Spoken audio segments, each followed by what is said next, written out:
The Gospel of John, chapter 13, verse 1. Jesus washes his disciples' feet.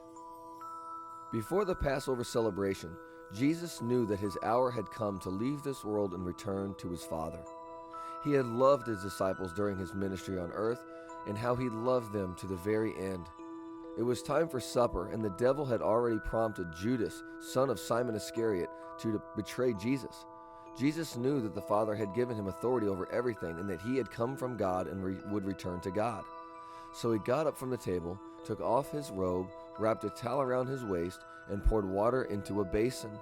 Then he began to wash the disciples' feet, drying them with the towel he had around him. When Jesus came to Simon Peter, Peter said to him, "Lord, are you going to wash my feet?"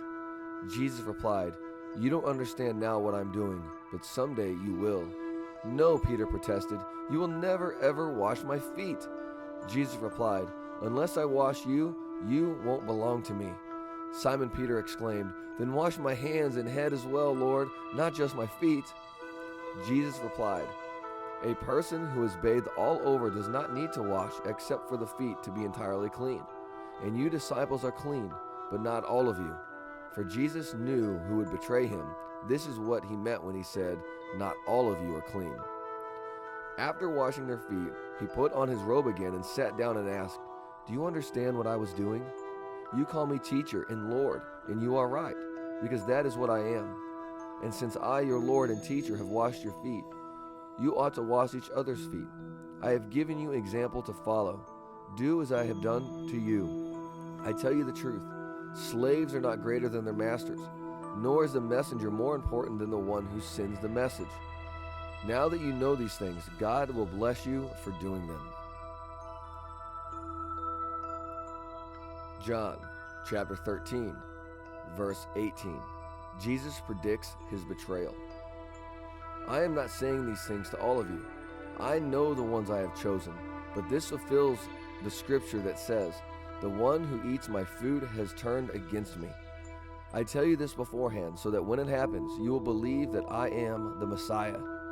I tell you the truth.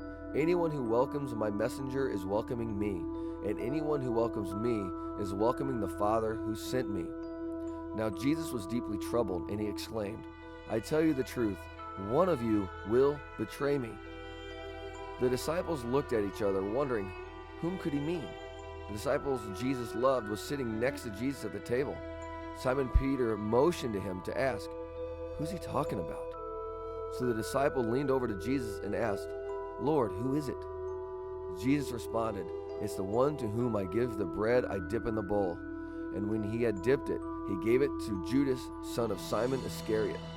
When Judas had eaten the bread, Satan entered into him. Then Jesus told him, "Hurry and do what you're going to do." None of the others at the table knew what Jesus meant.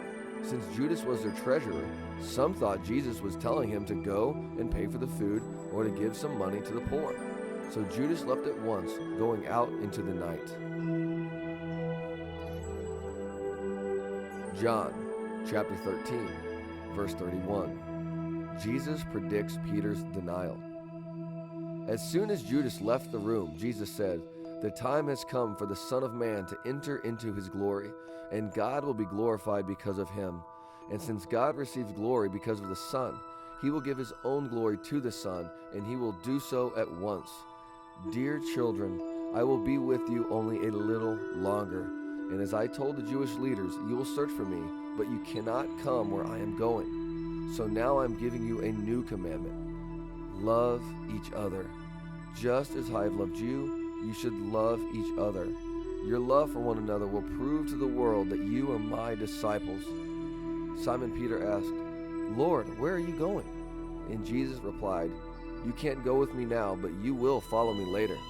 "But why can I come now, Lord?" he asked. "I'm ready to die for you." Jesus answered, "Die for me? I tell you the truth.